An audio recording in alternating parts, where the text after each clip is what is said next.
के along decrease होता है। तो dv is equal to EDX होगा, यहाँ पे माइनस साइन हमने यहाँ पे रख लिया। इसका आप मॉड भी ले सकते हैं। जब हम dv को इंटीग्रेट करेंगे तो आपका चेंज इन पोटेंशियल आता है फाइनल पोटेंशियल यानी q पॉइंट पे पोटेंशियल माइनस इनिशियल पॉइंट यानी p पे potential is equal to EDX। Electric field line आपको दे रखी है, dx होता है डिस्प्लेसमेंट वेक्टर, तो यहाँ से हम डिस्प्लेसमेंट वेक्टर निकाल लेंगे जो आएगा 20 आएगा और 200 से मल्टीप्लाई कर लेंगे यहाँ पे। तो जो भी आपकी यहाँ मैग्नीट्यूड आता है प्रोडक्ट करके, तो यहाँ पे आपका कितना आ जाएगा VQ minus VP which is equal to कितना आ जाएगा 20 इंटू 200, जो भी आपकी 400 समथिंग जो वैल्यू आती है इसको आप यहाँ पे रख देंगे। और जो Q पॉइंट पे पोटेंशियल निकालना है और P पॉइंट का आपको पता है यहाँ पे क्या दिया हुआ है 20,0। ये आपके पॉइंट कुछ भी हो सकता है, ये आपका x भी हो सकता है, x,0 भी हो सकता है, a,0 भी हो सकता है। तो ये वेरिएबल फॉर्म में आप एक कॉन्सेप्ट बना के लिख सकते हैं। तो यहाँ पे जो इसकी वैल्यू निकल के आएगी VQ minus VP which is equal to electric field into displacement vector. ठीक है, तो यहाँ पे हमने लिख लिया है। तो यहाँ पे जो कोऑर्डिनेट्स हैं हमने Q पॉइंट पे आपका मेंशन कर रखे हैं, x अलॉन्ग में आप y कोऑर्डिनेट 0 होगा और x आपका दिया हुआ है।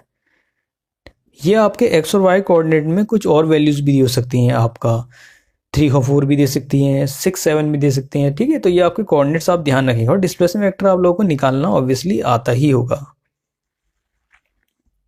तो यहाँ पे 200 into 20 which is equal to कितना आ गया आपका यहाँ पे, हाँ 200 इंटू 2 वो आपका 400 हो जाएगा।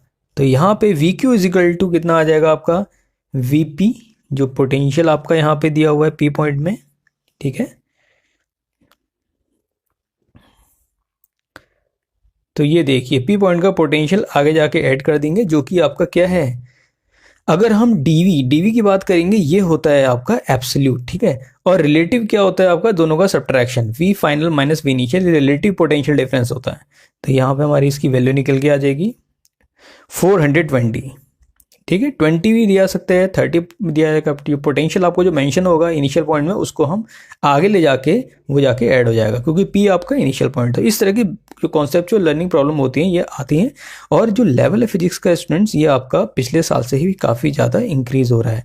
तो नीट के स्टूडेंट भी जो प्रिपरेशन कर रहे हैं वो भी अपनी जो तैयारी है थोड़ा अच्छे लेवल पर कर लें, क्योंकि जब बोर्ड का लेवल इस बार ऐसा गया है तो सिंपल सी बात है कि नीट का लेवल भी काफ़ी ज़्यादा एनालिटिकल होगा। बाकी जितने इंटर के स्टूडेंट हैं जिन लोगों ने नीट और जेई का इंटर के साथ भरा है वो नीचे कमेंट करें, और ऑब्वियसली जो बोर्ड के स्टूडेंट हैं वो ये भी नीचे बताएं कि आप लोगों का सेट नीचे कौन सा आया है, जिससे अब मुझे पता चल पाए कि हाँ भाई इसे सेट वाले स्टूडेंट्स यहाँ पे देख रहे हैं। सेट 1 काफ़ी ईजी रहा है, सेट 2 काफ़ी आपका मॉडरेट रहा है, सेट 3 आपका काफ़ी टफ रहा है, ऐसा स्टूडेंट का कहना है। जो मेरा तो मानना ये है स्टूडेंट्स के अगर कॉन्सेप्ट बढ़िया हो तो कोई भी सेट ना ही टफ होता है ना ही आपका मतलब सभी चीज़ें बराबर होती हैं, कॉन्सेप्ट स्ट्रांग होने चाहिए। अब यहाँ पे दूसरी प्रॉब्लम यहाँ पे डिस्कस कर रहे हैं, ये है आपका एक मेटेलिक स्फीयर दिया है, आउटसाइड आपकी इलेक्ट्रिक फील्ड लाइन दे रखी है, फ्लक्स दे रखा है आपका। ठीक है, और बाहर से इमर्जिंग आउट आपकी यहाँ इलेक्ट्रिक फील्ड लाइंस दे रखी हैं, और देख सकते हैं अगर इलेक्ट्रिक फील्ड लाइंस बराबर दूरी पे होती हैं, इक्विडिस्टेंट होती हैं, तो ये आपका क्या कहलाती हैं, यूनिफॉर्म इलेक्ट्रिक फील्ड लाइंस। जितनी इलेक्ट्रिक फील्ड लाइंस अंदर जा रही हैं उतनी ही आपकी बाहर निकलनी, यानी अंदर कोई भी चार्ज नहीं है। कैसे पता लगा, चेंज इन फ्लक्स या net flux is equal to जो वैल्यू निकल के आएगी net charge enclose into epsilon naught. तो यहाँ पे आपसे पूछा गया है कि आखिर अंदर कितना चार्ज है। तो स्टूडेंट सबसे बड़ी कॉन्सेप्चुअल बात यहाँ सोचने वाली ये है कि अगर आउटसाइड जो आपकी इमर्जिंग आउट जो इलेक्ट्रिक फील्ड लाइंस हैं, जो इलेक्ट्रिक फील्ड लाइंस बाहर निकल रही हैं, अगर ये आपकी बढ़ जाती हैं तो यानी कि अंदर कोई ना कोई पॉजिटिव चार्ज रखा हुआ है।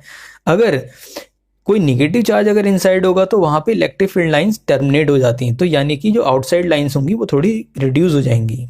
ठीक है, तो यहाँ से हम चार्ज का मैग्नीट्यूड निकाल लेंगे। फिलहाल जितनी इलेक्ट्रिक फील्ड लाइंस अंदर जा रही हैं और वो बराबर हैं जितनी निकल रही, तो इनका की वैल्यू क्या आएगी, 5 इनसाइड माइनस 5 आउटसाइड, दोनों का सब्ट्रैक्शन की वैल्यू 0। तो यहाँ पे आपका कितना आ जाएगा, q net upon epsilon naught which is equal to 0। तो q net is equal to 0, यानी कि कोई भी चार्ज आपका यहाँ पे कंडक्टिंग शेल के अंदर नहीं है। तो ऐसा बेसिकली देखा जाता है कंडक्टिंग स्फीयर्स में। हाँ, अगर नॉन कंडक्टिंग स्फीयर होता, अगर जो इलेक्ट्रिक फील्ड लाइंस है वो बढ़ जाती तो उस केस में पॉजिटिव चार्ज होता, वो हम डिफरेंस से निकाल लेते हैं और डिफरेंस के बाद हम उसे एप्सिलॉन नॉट से मल्टीप्लाई कर देंगे। तीसरी सबसे इंपॉर्टेंट प्रॉब्लम यहाँ पे निकल के आ रही है, कॉन्सेंट्रिक स्फेरिकल शेल्स दोनों ही कंडक्टिंग है। इस तरह की प्रॉब्लम कंपटीशन में डेफिनेटली आ सकती हैं, क्योंकि और कंपटीशन में तो और भी अच्छी लेवल की प्रॉब्लम्स आएंगी, वहाँ पे ग्राफिकल प्रॉब्लम्स भी जनरेट हो सकती हैं। नीट और जेईई के स्टूडेंट्स को तो ऑलरेडी इन प्रॉब्लम से अवेयर रहना चाहिए। तो स्टूडेंट यहाँ पे हम अब आगे बढ़ने जा रहे हैं, जो कि है तीसरे नंबर की प्रॉब्लम, सबसे हार्डेस्ट प्रॉब्लम। तो यहाँ पे हम देख लेंगे, एक स्फीयर यहाँ पे दे रखा है, सेंटर में क्यू चार्ज है, यहाँ पे आपको जो ए पॉइंट है हम निकाल सकते हैं सरफेस में, इसका पोटेंशियल कितना है। दूसरा आपका स्फीयर यहाँ पे दे रखा है, इसका चार्ज मेंशन नहीं है। कुछ टाइम बाद हम दोनों को कंडक्टिंग वायर से जोड़ देंगे, तो आपको बताना है कि आखिर चार्ज की वैल्यू कितनी होगी दूसरी सरफेस में। दोनों का रेडियस मेंशन है, एक का स्मॉल आर है, एक का कैपिटल आर है। तो इस तरह की प्रॉब्लम जो होती है, किसी भी कंडक्टिंग स्फीयर को दूसरे कंडक्टिंग स्फीयर से जोड़ा जाता है किसी भी वायर से, तो ये प्रॉब्लम जो आती हैं ये कॉमन पोटेंशियल से रिलेटेड प्रॉब्लम होती हैं, जो कि इक्विलिब्रियम स्टेट में पोटेंशियल आपका क्या होता है, सेम हो जाता है। तो इस तरह की प्रॉब्लम बहुत ज़्यादा इंपॉर्टेंट होती हैं। तो यहाँ पे देख सकते हैं हमने जोड़ दिया, और यहाँ पे जो पोटेंशियल पहले वाला जो स्फीयर है उसका निकल के आ जाएगा k into small q upon are.